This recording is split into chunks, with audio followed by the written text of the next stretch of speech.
Hello friends, இன்னைக்கு நம்ம Tamil all in one சேனல்ல பார்க்க போறது capsicum rings and egg bajji. வீடியோக்குள்ள போறதுக்கு முன்னாடி புதுசா நம்ம சேனலை பார்க்குறவங்க மறக்காம சப்ஸ்கிரைப் பண்ணுங்க. ஃபர்ஸ்ட் நம்ம ஒரு கேப்சிகம் எடுத்துக்கிட்டு அதை நம்ம ரவுண்டா கட் பண்ணி எடுத்துடலாம். ரவுண்டா கட் பண்ணி முடிச்சதுக்கு அப்புறமா அது உள்ள சீட்ஸை ஃபுல்லா நம்ம வெளியே எடுத்துடலாம். அதை எடுத்ததுக்கு அப்புறமா பாருங்க எப்படி ரவுண்டா இருக்கு அப்படிங்கிறத.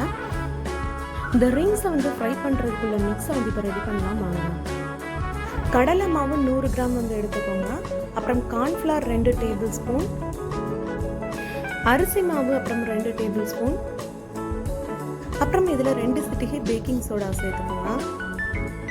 வத்தத்தூள் 2 டீஸ்பூன் சேர்த்துக்கோங்க. அப்புறம் தேவைக்கு உப்பு காரம் இது எல்லாமே உங்களுக்கு எவ்வளோத்துக்கு தேவையோ அவ்வளோத்துக்கு நீங்கள் சேர்த்துக்கலாம்.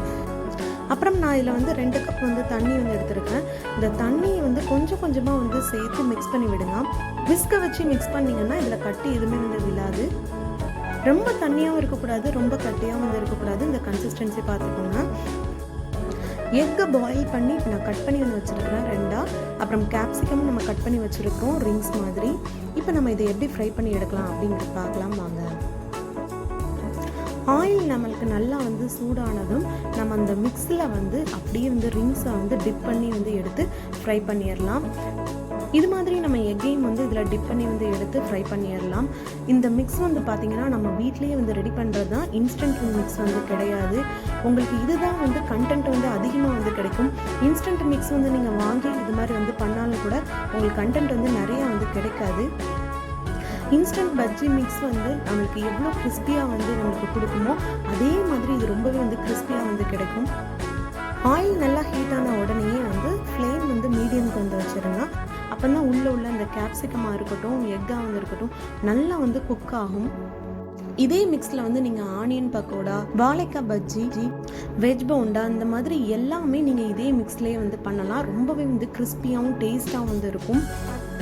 இப்போ நம்மளுக்கு ரொம்பவே கிறிஸ்பியான egg bajji and capsicum rings ready ஆகிடுச்சு.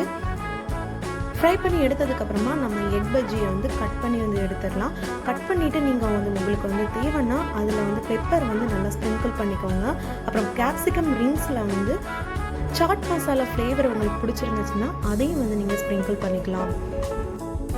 இந்த ரெசிபி உங்கள் எல்லாருக்கும் பிடிச்சிருக்குன்னு நினைக்கிறேன். உங்களுக்கு பிடிச்சிருந்துச்சுன்னா இதை லைக் பண்ணுங்கள், ஷேர் பண்ணுங்கள். புதுசாக நம்ம சேனலை பார்க்குறவங்க மறக்காமல் சப்ஸ்கிரைப் பண்ணி பெல் ஐக்கான் கிளிக் பண்ணுங்கள். அப்போ தான் உங்களுக்கு நான் இனிமேல் அப்லோட் பண்ணுற வீடியோஸ் உங்கள் நோட்டிஃபிகேஷனில் வரும். தேங்க்யூ.